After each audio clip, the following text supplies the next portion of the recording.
ರಕ್ಷಕರೇ ಬಹಳ ಎಚ್ಚರ. 18 ವರ್ಷದ ಒಳಗಿನ ಅಪ್ರಾಪ್ತ ಮಕ್ಕಳಿಗೆ ವಾಹನ ಚಲಾವಣೆ ಕೊಡುವುದನ್ನು ಖಂಡಿತ ನಿಲ್ಲಿಸಿ, ದಯಮಾಡಿ ನಿಲ್ಲಿಸಿ. ಇತ್ತೀಚಿನ ದಿನಗಳಲ್ಲಿ ಉಡುಪಿಯ ಆಸುಪಾಸಲ್ಲಿ ಕೆಲವೊಂದು ಅಪಘಾತಗಳು ನಡೆಯಿತು. ಒಂದು ಅಪಘಾತದಲ್ಲಿ ವ್ಯಕ್ತಿಯವರು ಮೃತಪಟ್ಟಿದ್ದಾರೆ. ಅಪ್ರಾಪ್ತ ವಯಸ್ಕ ಮಕ್ಕಳು ವಾಹನವನ್ನು ಬಿಟ್ಟು ದುರಂತ ಆದರೆ ಅದಕ್ಕೆ ಯಾವುದೇ ಒಂದು ಪರಿಹಾರ ಸಿಗುವುದಿಲ್ಲ, ಕ್ಲೈಮ್ ಇಲ್ಲ. ಈಗ ಮೃತಪಟ್ಟ ವ್ಯಕ್ತಿಯ ಸಂಬಂಧಿಕರು ಖಂಡಿತ ಪರಿಹಾರಕ್ಕಾಗಿ ನ್ಯಾಯಾಲಯದ ಮೆಟ್ಟಿಲಿರ್ತಾರೆ. ಆ ಹೊತ್ತಿಗೆ ಆ ಒಂದು ವಾಹನದ RC ಓನರ್ ಯಾರಿದ್ದಾರೆ ಅವರೇ ಸಂಪೂರ್ಣ ಜವಾಬ್ದಾರರಾಗಿರ್ತಾರೆ. ಇತ್ತೀಚೆಗೆ ಹಲವು ಪ್ರಕರಣಗಳಾಯಿತು. ನಾವು ನಮ್ಮ ಮಕ್ಕಳು ಕಾರ್ ಬಿಡ್ತಾರೆ, ಬೈಕ್ ಬಿಡ್ತಾರೆ ಅಂತ ಹೆಮ್ಮೆ ಮಾಡಿಕೊಳ್ಳುವುದು, ಕಾರ್ ಕೊಡುವುದು, ಅದರ ಚಂದ ನೋಡುವುದನ್ನು ಖಂಡಿತ ಮಾಡಬೇಡಿ. ಯಾಕಂದ್ರೆ ಒಂದು ಡ್ರೈವಿಂಗ್ ಹೇಳೋದು ಕೂಡ ಒಂದು ದೊಡ್ಡ ವಿದ್ಯೆ. ಅವರು ಲೈಸೆನ್ಸ್ ಮಾಡಬೇಕಾದ್ರೆ ಕೆಲವೊಂದು ಫಾರ್ಮಾಲಿಟೀಸ್ ಮತ್ತೆ ಮೂಲಕ್ಕೆ ಏನು ಮಾಡಬೇಕು, ವಾಹನ ಯಾಕೆ ಚಲಾವಣೆ ಆಗ್ತದೆ, ವಾಹನ ಬ್ರೇಕ್ ಹಾಕಿದ್ರೆ ಯಾಕೆ ನಿಲ್ತದೆ, ಒಂದು ಮೂಲ ತತ್ವವನ್ನು ಕಲಿಸಿಕೊಡ್ತಾರೆ. ಯಾಕಂದ್ರೆ ಇವತ್ತು ಮಕ್ಕಳ ಕೈಯಲ್ಲಿ ಎಕ್ಸಲೇಟರ್ ಕೊಟ್ಟು ಓಡ್ತದೆ ಅಂತ ಇರ್ತದೆ, ಅದು ತಪ್ಪು. ಯಾಕೆ ಓಡ್ತದೆ, ಹೇಗೆ ಕಂಟ್ರೋಲ್ ಮಾಡಬೇಕು, ಅದರಲ್ಲಿ ಆಗುವ ದುರಂತ ಏನು, ಈ ಬಗ್ಗೆ ಸಮಗ್ರ ಮಾಹಿತಿಯನ್ನು ಲೈಸೆನ್ಸ್ ಕೊಡುವಂತ ಸಮಯದಲ್ಲಿ ಆ 18 ವರ್ಷ ಆದವರಿಗೆ ಕೊಡುವಂತ ವ್ಯವಸ್ಥೆ ಇರ್ತದೆ, ಕಲಿಸಿಕೊಡುವಂಥದ್ದು ಇರ್ತದೆ. ಅದನ್ನು ಬಿಟ್ಟು ನೀವು ಅವರಿಗೆ ಮಕ್ಕಳ ವಾಹನವನ್ನು ಕೊಟ್ಟು ದುರಂತ ದಯಮಾಡಿ ಮಾಡಬೇಡಿ. ಇಂತಹ ಹಲವು ಪ್ರಕರಣಗಳಾಯಿತು.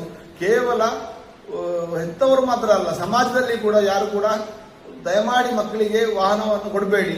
ಕೊಟ್ಟರೆ ಅಂತಾದ್ರೆ ಏನಾದ್ರು ತೊಂದರೆ ಆದ್ರೆ RC ಓನರೇ ಜವಾಬ್ದಾರಿ ಆಗ್ತೀರಿ.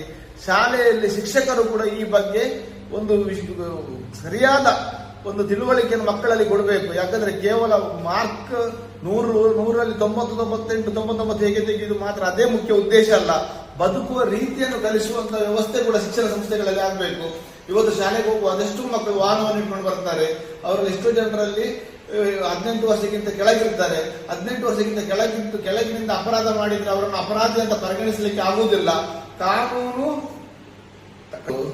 ಮಾಡಿದ ತಪ್ಪಿಗೆ ಅವರನ್ನು ಅಪರಾಧಿ ಅಂತ ಆಗುವುದಿಲ್ಲ, ಅವರು ಕಾನೂನು ಸಂಘರ್ಷಕ್ಕೆ ಒಳಗಾದವರು ಅಂತ ಆಗ್ತದೆ. ಅಂತಹ ಒಂದು ಸಮಸ್ಯೆಯನ್ನು ಮಾಡಬೇಡಿ. ಮಕ್ಕಳಿಗೆ ತಿಳಿ ಹೇಳಿ, ಸ್ಪಷ್ಟತೆಯನ್ನು ಕೊಡಿ. ಸಮಾಜ, ಮನೆಯವರು, ಹೆತ್ತವರು, ಶಿಕ್ಷಣ ಸಂಸ್ಥೆ ಈ ಬಗ್ಗೆ ಒಂದು ಸರಿಯಾದ ವ್ಯವಸ್ಥೆಯನ್ನು ಮಾಡುವ ಮುಖಾಂತರ, ಜವಾಬ್ದಾರಿಯಿಂದ ಕೆಲಸವನ್ನು ಮಾಡುವ ಮುಖಾಂತರ ಆಗುವ ದುರಂತವನ್ನು ತಪ್ಪಿಸಬೇಕು. ಮಕ್ಕಳ ಬಗ್ಗೆ ಮಕ್ಕಳ ಹತ್ರ ಸಹ ನಾನು ವಿನಂತಿ ಮಾಡ್ತಾ ಇದ್ದೇನೆ. ಖಂಡಿತ 18 ವರ್ಷವಾಗದೆ 18 ವರ್ಷ ಆದ ಮೇಲೆ ಲೈಸೆನ್ಸ್ ಎಲ್ಲೆಲ್ಲ ಮಾಡಿದ ನಂತರ ವಾಹನವನ್ನು ಬಿಡುವಂತ ಕೆಲಸ ಮಾಡಿ. ಅದರ ಒಂದು ಮಾಡಬೇಡಿ. ಸಮಾಜಕ್ಕೆ ಭಯ ಹುಟ್ಟಿಸುವ ಕೆಲಸ ನಿಮ್ಮಿಂದ ಆಗಬಾರ್ದು. ಯಾಕಂದ್ರೆ ಇವತ್ತು ಎಷ್ಟೋ ಜನರು ವಾಹನ ಚಲಾವಣೆ ಮಾಡುವಾಗ ಸಮಾಜಕ್ಕೆ ಬಹಳಷ್ಟು ಭಯ ಹುಟ್ಟಿಸ್ತಾರೆ. ಅಲ್ಲಲ್ಲಿ ದುರಂತಗಳು, ಅಪಘಾತಗಳು ನಿರಂತರವಾಗಿ ಆಗ್ತಾ ಇರ್ತದೆ. ಈ ಬಗ್ಗೆ ಕಠಿಣವಾದ ಕ್ರಮವನ್ನು ಈಗ ಇಲಾಖೆಯವರು ತೆಗೆದುಕೊಳ್ತಾ ಇದ್ದಾರೆ. ಕೆಲವೊಂದು ಕಡೆಯಲ್ಲಿ RC ಓನರಿಗೆ ಅಥವಾ ಮನೆಯ ಹೆತ್ತವರಿಗೆ ದೊಡ್ಡ ರೀತಿಯ ದಂಡವನ್ನು ಹಾಕಿದ್ದಾರೆ. 1 ದಿನದ ಜೈಲು ಶಿಕ್ಷೆಯನ್ನು ಕೊಟ್ಟಂತ ವರದಿಯಾಗಿದೆ. ಈ ಬಗ್ಗೆ ಇನ್ನಾದರೂ ಮುಂದಿನ ದಿನಗಳಲ್ಲಿ ಸರಿಯಾದ ಕ್ರಮವನ್ನು ಸಮಾಜ, ಶಿಕ್ಷಣ ಸಂಸ್ಥೆ, ಹೆತ್ತವರು ನಾವೆಲ್ಲರೂ ಒಟ್ಟಾಗಿ ತೆಗೆದುಕೊಳ್ಳುವ ಮುಖಾಂತರ ಸಮಾಜದಲ್ಲಿ ಅಹಿತಕರ ಘಟನೆ ಆಗದಂತೆ ತಡೆಯುವಲ್ಲಿ ನಾವೆಲ್ಲರೂ ಸಹಕರಿಸುವಂತ ನಾನು ವಿನಂತಿ ಮಾಡ್ತಾ ಇದ್ದೇನೆ.